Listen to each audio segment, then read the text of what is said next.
Welcome in this last video of those short video formats where I answer your questions like this one-on-one, and I will still answer your questions later, but on Monday there is a big announcement for my new book finally available. Therefore, those short videos right now are just for rapid common questions because I didn't have the time to record longer videos.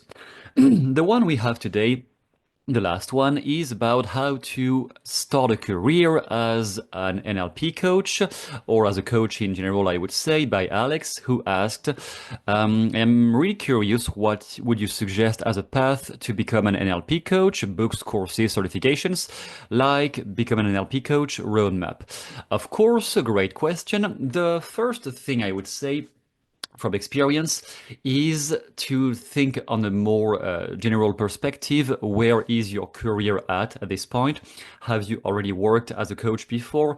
Did you have any experience? And if you really want to quit your job, or if you don't have a job, and start this full-time, maybe have some deeper thoughts on what do you think, who do you think you will become by joining this career? If you join that as a career, it is going to be a full time, at least in the beginning, most of your working hours, and it might not even be sufficient in the very beginning to earn an income from it.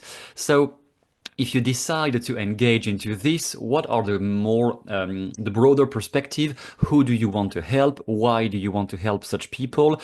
And who will you become by becoming a coach? Because a coach is a very general term, but who will you be if you engage on that path? So who will you help and who will you become? What would you like to coach people about the most? And why do you think it matters for others than you? Or even if it is just for yourself, why does it matter for you? What is the greater good you're trying to achieve, to implement by becoming a coach? Those questions, I think, are more important than how do you get clients, whatever, because all the people I saw struggling with this, there was always a deeper problem, like their identity was not completely aligned, and that is where the block was coming from. Much more than how do I set up an Instagram page to get clients. Those things are really secondary, I would say. The biggest issue is, what is the broader perspective of who do you want to become through engaging on that career, if it is what you want. Then the big dichotomy we are going to have is, do you prefer to do that offline, in person, or online? Those are really two big categories. Both of them can have advantages and issues. And you can also mix both at the same time, of course. But we need to start from, where are you already good at? What are you already good at? Any prior experience you have, that needs to form the basis of that new career, because any career takes like 3 to 5 years to really skyrocket. If you start with something you have zero experience in, that may be even longer. That may even be like 7-8 years. Whereas if, for example, you have been doing door knocking or sales, obviously then doing something in person will already fit your skill set, for example. So if you want to go the offline road, I will start with this one and then jump onto the online method. The offline road, so if you want to work more with people in person, face to face, physically, most of it is going to come from word of mouth, obviously. That may be a no-brainer. People talk about you because you offer them a good service and then they recommend you. And that takes a bit of time to build a threshold where you just get demands all the time. That may take 1 year, 2 years eventually, depending on how much of a net you already have around you who want to be helped by you. Most of it is going to come from word of mouth, and a pretty good strategy I have seen working so far from the people in my hometown who became a hypnotherapist or stuff like that, was to develop a really good relationship with all the health professionals they could find in their town. So chiropractors, doctors, dentists, even any person who is a professional of health, of mental health, of physical health, massage therapist, anyone in your town, go there, book a session with them. Maybe not if it is a psychologist and you are going to be a competitor anyway, so maybe not, don't talk to those ones. But any chiropractor, massage therapist, energy healer, maybe go take a session with them. Tell them you just want to feel better these days because you feel a bit low, and then have a conversation with them and ask them if they would be okay for you to leave your card in their office, or if just tell them you are doing hypnosis or NLP or whatever you want, and we will see how to position that in this video. Just tell them about what you would like to do and see if they get curious. If they get curious, maybe they will recommend you later.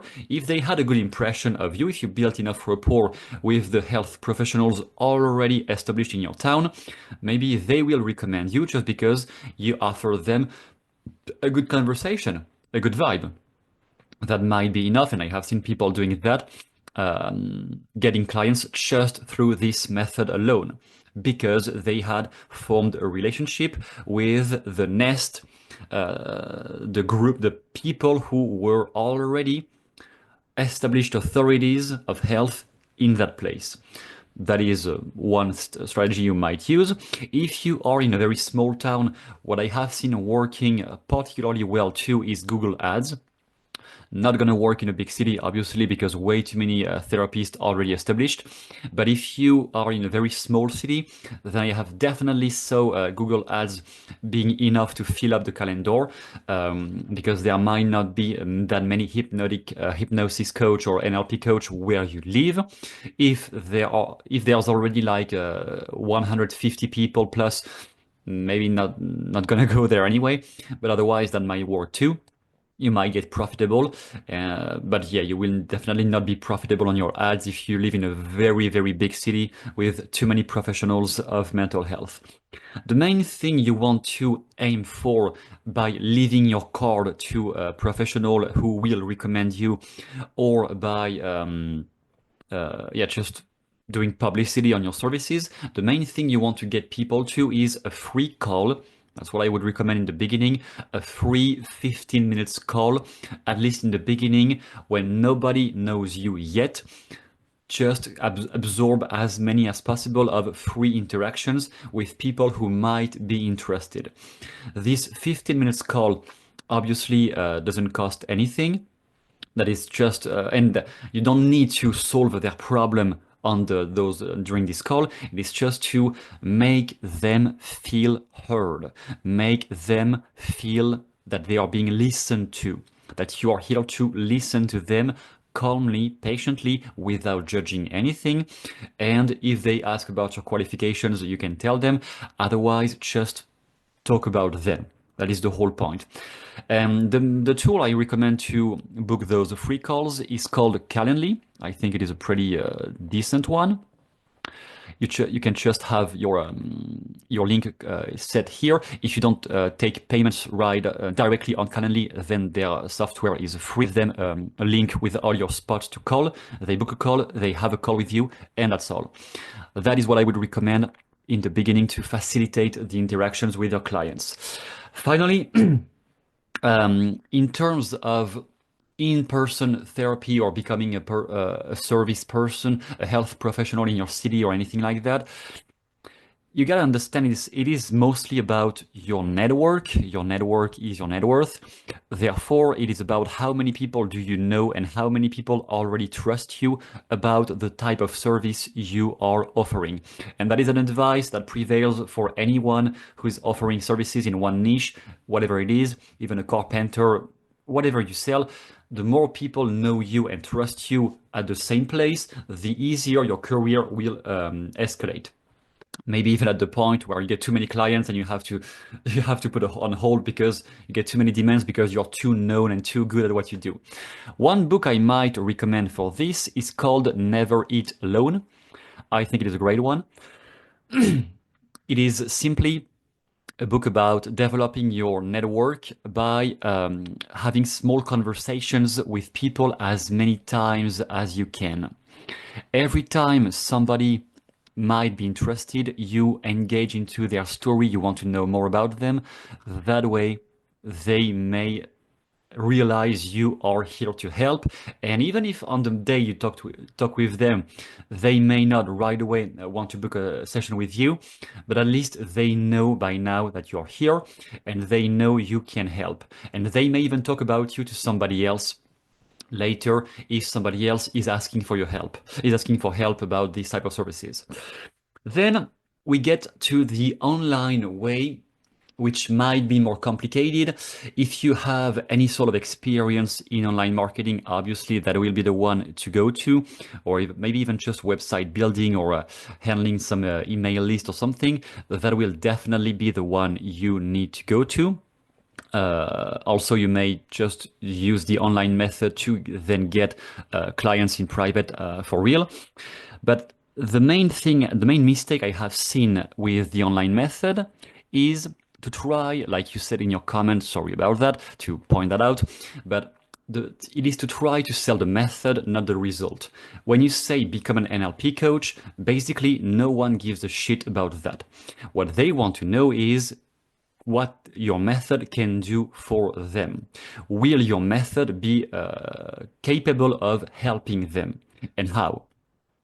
Whatever you do, hypnosis, RTT, meditation, whatever is the method you use, don't talk about it until they get interested, until they get curious, because you have mentioned the kind of result they could get with your offer. You discover that very easily by asking yourself, let's say that I have helped this person successfully. So somebody booked a coaching with me. I have successfully helped that person. Then tell me exactly what has changed in their life because of your coaching, because of your help. What has changed? Who did they become after you have successfully helped them? Who did they become? What changed? What else changed around them? Maybe their relationships changed. Maybe the way they interact with others changed. And that result, that end result after they have changed, is exactly the offer you are selling. You don't sell the method, you sell the end result. Once they get hooked about this end result, then obviously, yes, you can describe your method, but only once they get interested and they match the experience of that would be so cool if I could get this for myself. Once this is clear, then you can describe, yeah, I do NLP, I do hypnosis, I do all those things. If they don't ask any question, maybe pause. And this whole concept of selling the result is directly linked with what I said in the beginning. Who do you want to help? Why do you want to help such people? What kind of backstory do you have that makes you legitimate to work with those people? Because online, you need to target one group.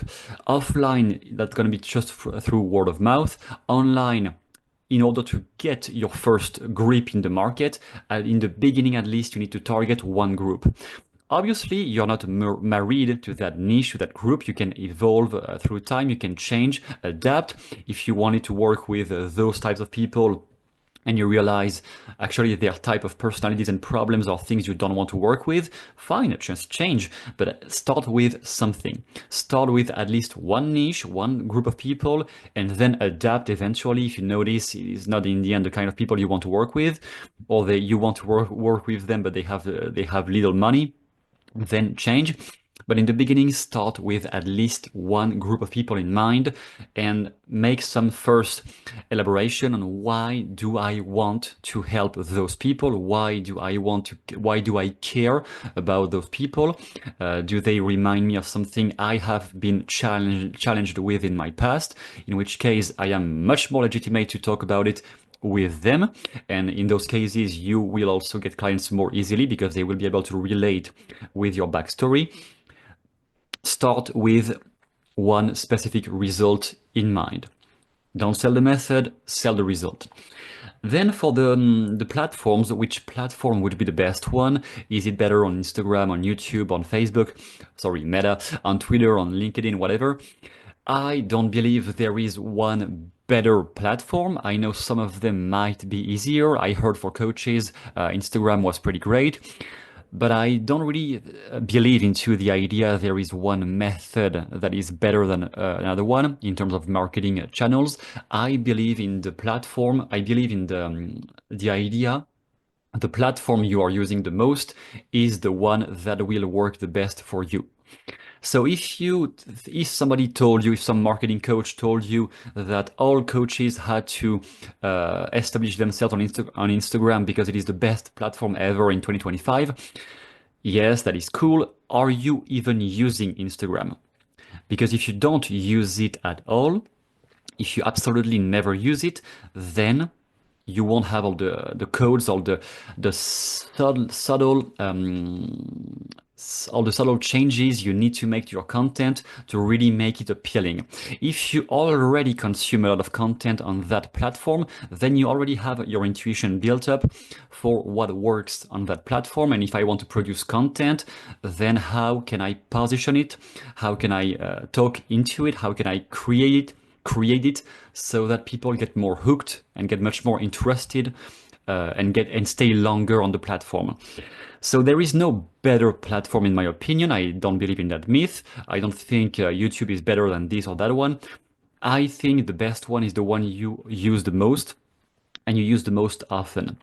When you start creating content on any type of niche, on any type of topic, the biggest criteria is going to be in the beginning quantity over quality, which I know some people hate to hear because they just want to have the one piece of content that is going to drive massive clients to their calendar right away.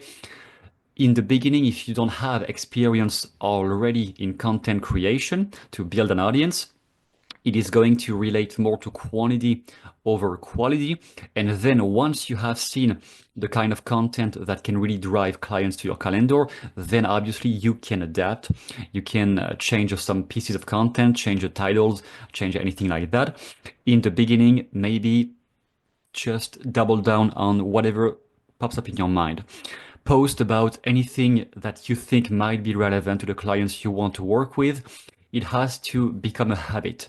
Content creation needs to become a habit before it becomes great, before you can really book many clients simply by posting a link.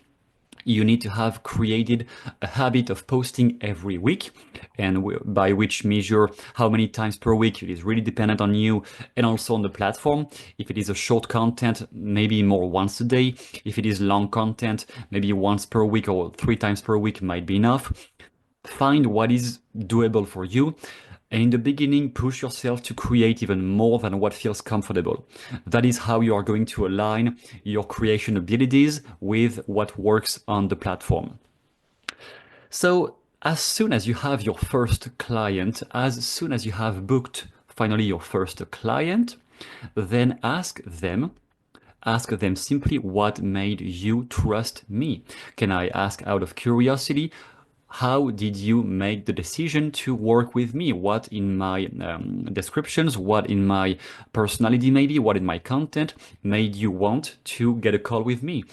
And if you when you propose free calls, obviously in the beginning, sure, some people will book a call and then don't show up. That is just because of a lack of trust with the brand, with you.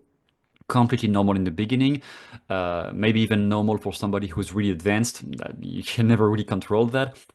As much as possible, form a relationship with them, make them feel again being listened to, engage with them as much as possible so that they realize you are somebody they can share their secrets with.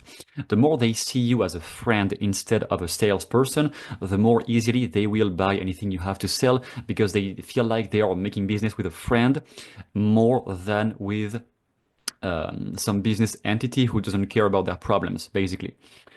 One book I would definitely recommend about this if you want to go the online way is called Expert Secrets, that I have just right here. And this is definitely the one I have found the most useful in terms of understanding how to position your offers, how to define which market you want to work with, how does the market you work with can align with your backstory, with what happened to you in your past. And Of course, you will change and adapt down the road. It won't be exactly the same thing you're doing after 2 years of coaching as the thing you have been doing in the very first weeks of launching a coaching career. But you need to start somewhere. You need to start anywhere where you can already help somebody. If you want to simplify everything, just think about who is the person right now I can potentially help. Who is the first person I can potentially help? How can I make them trust me enough to book a coaching with me? Or at least some free call, some call where I can help them. You need the first nest of clients before figuring out fully what you are doing. The first niche, the first idea you have in your head is the best starting point to get into action, to start posting content or engaging with people you might help. Then that niche, that positioning of what you do for your career, what type of coach are you, that is going to be refined through a cycle of communicating with the people who end up booking something with you, with the people who end up buying something from you. You need their feedback, their conclusions, what happened for them, how did you enjoy or not working with them before figuring out exactly the main type of client that you are a fit for and who likes you to work with them. It needs to be a marriage between your interest and your passions and what the market demands. In that case, the market being the people who might be looking for a coach. What is something they want that can align with what is already into your skill set or the kind of skill set you are interested at least to develop? And then you find what is one thing you can talk about that is an intersection between those two. If it is only for them and you hate it, not gonna last. If it is only for you and no one cares about it, not gonna work. You need an intersection between what you are interested into and what people really want to be helped with. In the end, about certifications, like do you need one? Would you need to get certified?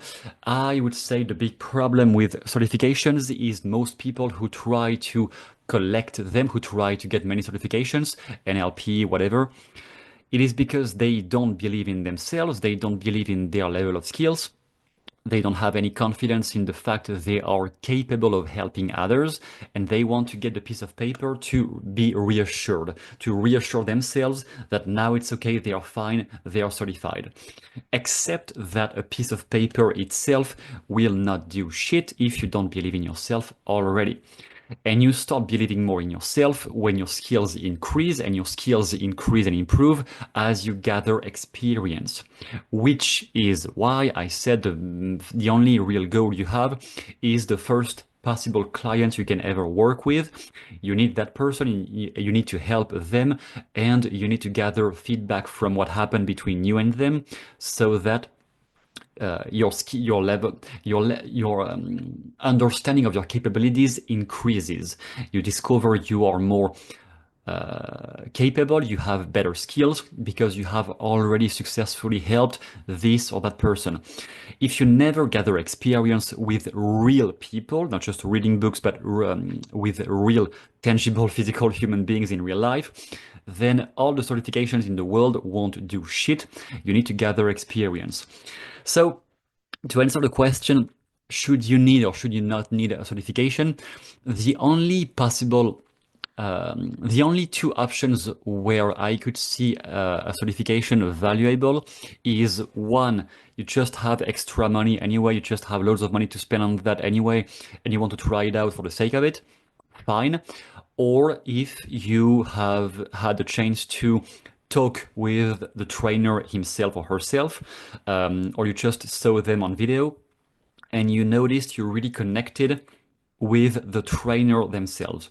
If you really find some connection or some big interest with the trainer, their personality, their way of doing things, the kind of things they talk about, the kind of techniques they are teaching, or the kind of backstory they have, if you know about their backstory, in that case, yes, it is a great idea because the relationship between the student and the trainer prevails any other factors. If you have a good connection, if you connect with the trainer, anything they say will be gold for you. If you don't connect with them, if you don't really get interested about what they say, how they say it, what is their backstory, and you don't really mesh with their personality, then it is probably not going to go well at all during the training. So only choose a certification or training program if you connect with the trainer. By this I mean specifically physical training. If it is online, it depends. But if it is a physical training, only join it if you get a certification with if you have had a chance to see the person in real, if you have had a chance to speak with them, to engage with them, and noticed that their story was not too far away from yours, or at least the way they present things is linked with how you would like to do things. In that case, great. Otherwise, I would definitely not recommend it. You don't need a certification. You just need to practice. And in the seminar room, yes, you will have some participants to practice with, but that is pretty much all about it. Then will the certification change anything to your skills? Not that much. What change your skills is how much practice you have and how many people you have helped already so far. No one really cares about how you got certified, and no one really cares about who you trained with. People just care about what can you do for them. The only question coming back is, how the hell are you going to help me? What can you do for me? I want my life to change. I want this to change soon and with the best investment possible. If you can promise that, then they don't care a single second who you trained with, how were you trained, unless you work in very specific medical professions, in which case, obviously, you need a degree. Anything else, anything other than a very specific critical medical professions, you don't need shit. You just need people's trust, and they trust you by seeing the results. If you are able to provide results, then they will talk about you. The more they talk about you, the more you get more clients. As simple as that. And the last thing, if you really want to engage on some training program, I have a few things, but I would not consider myself a marketing coach at all, even if, yes, I can help about this, but it's not my main area of expertise either. One trainer I have seen online that I did not train with, but I have heard many good feedback from the clients I have who worked with him, is Scott Jansen, that you find here. Again, I did not book any coach. I didn't join his coaching program, so I cannot say it is great, but all the feedback I heard from people who joined it really loved it and said they definitely got their first clients by following his methods. So his stuff is much more centered on the actual marketing. How do you position yourself? How do you get clients? And how do you handle your sessions, the refunds, the setup on the calls, all of that. I would recommend checking his stuff, and on his website, I guess he's got some. So I'm not sure if he still has it, but I guess he has some. Still has all the links about. The coaching program to establish yourself as in a career. So maybe check him or anybody else if you connect with the personality of any other trainer out there. Really consider that as a whole career, not just as one thing that might be cool to test. If you want to seriously make a living as a coach, that is going to need your full mental focus as much as possible, without which it will never really jump and escalate to the point where you can have a comfortable living from it. I would have a lot more to say about that, but that will be all for this video today. And if you have other questions, obviously you can ask them in the comments. I will answer them as soon as possible. And see you on Monday for the launch of my new book. Until then, good luck and see you soon.